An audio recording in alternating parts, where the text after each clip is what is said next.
जो है उसको अपना खास मौजू बनाया और उसी पे अपना काम किया। तो फैज अहमद फैज जो है तरक्की पसंद तहरीक और नजरियात से मुतासिर थे।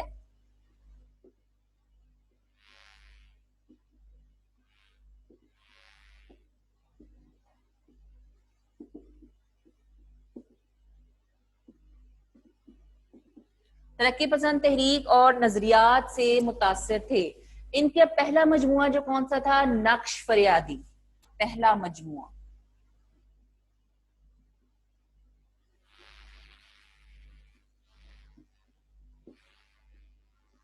जब आपने याद भी करना है, जब आपने एग्जाम के लिए भी याद करना है, तो आप ये पॉइंट्स सिर्फ याद कर लें। जब आपके ये ज़हन में ये पॉइंट्स होंगे तो फिर आप इजीली इसका पैराग्राफ उसको बना सकेंगे। वो बिल्कुल रट्टा लगाने की जरूरत नहीं है कि आपने बिल्कुल एज इट इज, जैसे कि मैं बोल रही हूँ आपने, या जो नोट्स मैं आपको देती हूँ, बिल्कुल आपने वर्ड टू वर्ड वो लिखने की आपको जरूरत नहीं है। मेन आपके ये पॉइंट्स होते हैं, इन पॉइंट्स को आप किसी भी सेंटेंस फॉर्मेशन में ढाल सकते हैं, किसी भी सेंटेंस फॉर्मेशन में आप बना सकते हैं। तो अगर आप ये पॉइंट सिर्फ याद कर लें तो इसको आप अच्छा पैराग्राफ की सूरत में आप तरतीब दे सकते हैं। पहला मजमुआ था इनका नक्श फरियादी, इसको बहुत पजीराई हासिल हुई, लोगों ने बहुत पसंद किया, ये बहुत ज्यादा पॉपुलर अरसा रहे। 1951 में जैसे मैंने आपको बताया था कि फैज अहमद फैज जो थे वो तरक्की पसंद तहरीक से वाबस्ता थे। उन्होंने मौजूदा दौर के हुक्मरानों और जो फ्यूडल्स थे, जो वहां पे फ्यूडल लॉर्ड्स थे या जो जागीरदाराना निजाम है, इसके खिलाफ आवाज उठाई। और आपको पता है कि जब ताकत के खिलाफ आवाज उठाई जाती है तो फिर ताकतवर जो लोग होते हैं उस आवाज को दबाने की पूरी कोशिश करते हैं। तो जब आप किसी ताकतवर के खिलाफ आवाज उठाते हैं तो किसी ताकतवर के खिलाफ कलम उठाना या आवाज उठाना इतना आसान नहीं होता। तो 1951 में ये तरक्की पसंद तहरीक जो थी वो अपने बिल्कुल अरूज पे थी और उसमें इन्होंने बहुत ज्यादा बढ़ चढ़कर हिस्सा लिया। उन्होंने अपनी नज़में लिखी जागीरदारों के खिलाफ, हुक्मरानों के खिलाफ, ताकतवर लोगों के खिलाफ। जब उन्होंने अपना कलम जो है उसमें तबाजमाई की तो फिर उन लोगों ने उन पे ये इल्जाम आयद किया कि ये लोगों को जैसे उभार रहा है, लोगों को बगावत पे उकसा रहा है।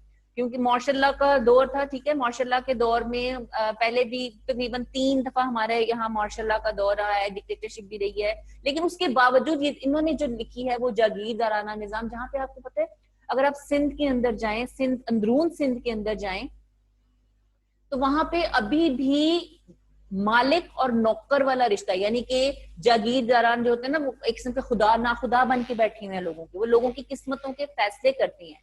तो ये उन्होंने उस सिस्टम के खिलाफ लिखा। ये वहां पे ये जो हमारे हुक्मरान तबका था, कश्मीरियों को जितना दबाया जा रहा है कश्मीरी उतने ही उभर कर सामने आ रहे हैं। कश्मीरियों की आवाज को दबा नहीं सका हिंदुस्तान, जुल्म सितम के पहाड़ तोड़ दिए हिंदुस्तान ने, लेकिन क्या कश्मीरी चुप हुए हैं? क्या कश्मीरियों की आवाज दब गई है? क्या कश्मीरियों का एहतजाज खत्म हो गया? नहीं, कश्मीरियों का एहतजाज मजीद बढ़ता है। उनके जितने लोग मरते हैं, जितने लोग शहीद होते हैं, मैं ये कहूंगी जितने लोग उनके शहीद होते हैं उससे 10 गुना ज्यादा लोग उस तहरीक में बाहर निकल आते हैं। तो आप किसी भी जुल्म जो होता है या जालिम जो होता है, वह किसी मजलूम की आवाज को जोर जबरदस्ती दबा नहीं सकता। वक्ती तौर पे आप दबा सकते हैं, लेकिन जब वो लावा फटता है ना, जब लावा फटता है तो फिर वो सबको अपने साथ बहा के ले जाता है। तो इसमें यह है कि वो गिरफ्तार उन्हें कर लिया गया। आप जेल में काफी अर्सा रहे इब्तदाई दौर में, ठीक है। इसमें आप ये लिखेंगे जेल में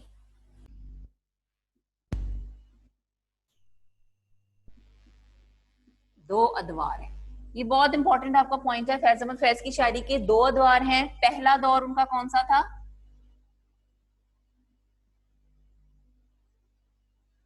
पहला दौर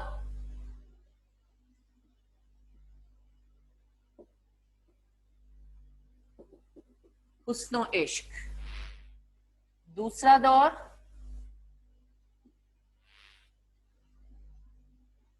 इनकलाबी शायरी।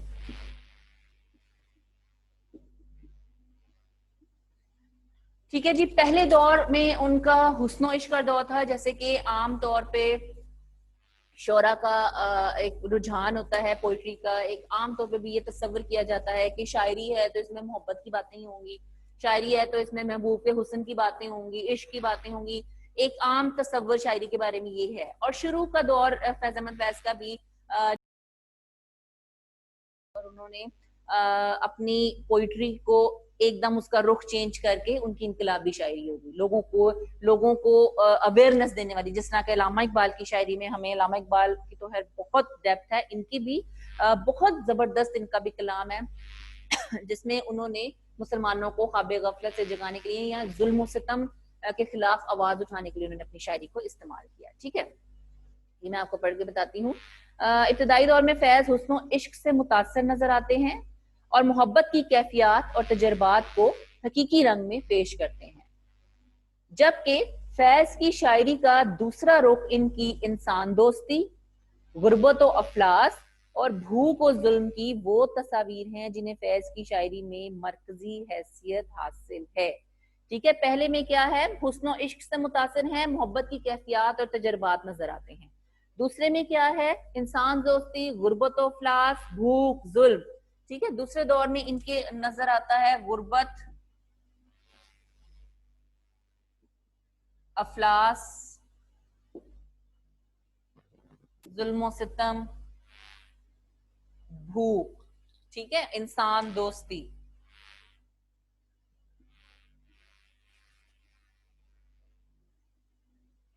ये आपके दूसरे पॉइंट में ये जो है पॉइंट्स आते हैं कि दूसरे दौर में जो की फैज अहमद फैज की जो शायरी का मकसद था वो क्या था। उन्होंने गुर्बत को डिस्कस किया, लोगों में फैली हुई जो गरीबी थी कि सिर्फ अमीर लोग या महबूब लोग या खूबसूरत लोग इस माशरे में नहीं रहते हैं, बल्कि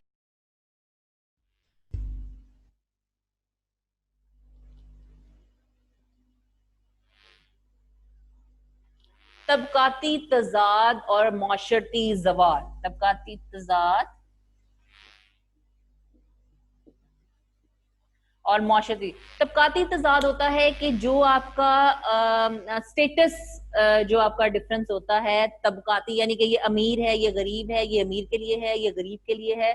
ये जो हमारे यहाँ तबके का एक सिस्टम बन गया हुआ है, तबकाती सिस्टम बन गया हुआ है कि अमीर के लिए रूल्स और हैं, गरीब के लिए रूल्स और हैं, अमीर के लिए कानून और है, गरीब के लिए कानून और है। और ये इन चीजों से फिर मुआशरा कहाँ है, जवाल की जाने जाता है। ठीक है, तो ये तबकाती तजाद जो है ये उन्होंने अपने हमारे मुआशरे में जो फैला हुआ है और हमारा मुआशरा किस तरह जवाल की जानब है, इस चीज को उन्होंने अपनी शायरी में डिस्कस किया। फैज को अपने नजरियात पेश करने के लिए जिंदगी में बहुत सी मुश्किलात का सामना करना पड़ा। मैंने आपको जैसे पहले बताया कि सच्चे इंसान को जिंदगी में बहुत मुश्किलात का सामना करना पड़ता है। जो इंसान सच लिखता है, जो मुआशरे की तल्ख हकीकतों से नकाब उठाता है, कड़वी सच्चाइयां जो मुआशरे की जो बयान करता है। आज अगर आप किसी के सामने सच बोले ना, तो आपको बहुत मसाइल का सामना करना पड़ेगा। आपको बहुत से मसाइल का सामना करना पड़ेगा कि आप सच बोल रहे हैं, आप लोगों को हकीकत की तस्वीर दिखा रहे हैं, आप लोगों को सच्चाई बता रहे हैं। इस चीज में आपको बहुत सी रुकावटें जो है फेस करनी पड़ेंगी। झूठ बोल के आप बड़ी आसानी से आप निकल जाते हैं, लेकिन जब आप सच लिखते हैं, जब आप सच बोलते हैं, जब आप माशरे में फैली हुई बदअमनी और लोगों को दिखाते हैं, माशरे के फसादात दिखाते हैं और माशरे की जो तंग सोच और रवैये हैं उनसे नकाब उठाते हैं, तो आपको देखें कि जिंदगी में कितनी मुश्किलात का सामना करना पड़ता है। तो इस वजह से उनको बहुत सी मुश्किलात का सामना करना पड़ा, मगर वो मायूस होकर अपने मिशन से पीछे नहीं हटे। एक होता है ना इंसान, अभी आप देखें इनकी जितनी भी आप नज़में देखेंगे, इसमें आपको उम्मीद का दामन कहीं भी छूटता हुआ दिखाई नहीं देगा। आप कभी नहीं देखेंगे कि उम्मीद जो है वो कम हो गई है, या अभी आपके सिलेबस में भी जितनी नज़में शामिल हैं वो आप नज़में देखेंगे कि उसमें आखिर उन्होंने हर नज़म में उम्मीद का दामन हाथ से नहीं छोड़ा। उन्होंने देखा है कि अगर जुल्म सितम हो रहा है तो कोई बात नहीं, आज जुल्म सितम हो रहा है, कल नहीं होगा। आज अगर बुराई है तो कल इंशाल्लाह अच्छाई भी आएगी। आज अगर हम कैद में जिंदा में पड़े हुए हैं तो कल हम यहाँ से निकलेंगे, अपने वतन में जाएंगे। निसार में तेरी गलियों को ये मैं आपको करवा चुकी हूँ, इसमें आप देखें कि होप है, एक उम्मीद है। ठीक है, तो वो उम्मीद कभी भी खत्म नहीं होती है फैज अहमद फैज की शायरी में। इनकी मशहूर किताबों में नक्श फरियादी, अब इनकी आप किताबों के नाम लिखें। नक्श फरियादी,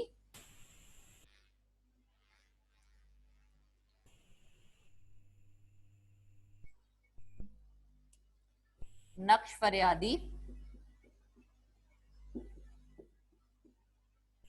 जिंदा नामा, ये इनकी किताबें हैं।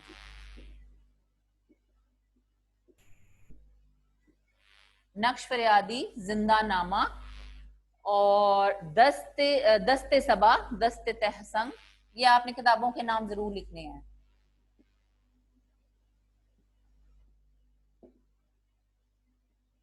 दस्ते सबा, दस्ते तहसंग और सरवादिए सीना।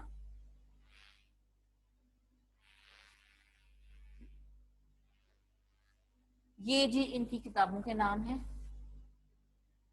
ये आपने याद करने हैं। नक्श फरियादी, जिंदा नामा, दस्ते सबा, दस्ते तहसंग, सरवादिए सीना, ये इनकी किताबों के नाम है।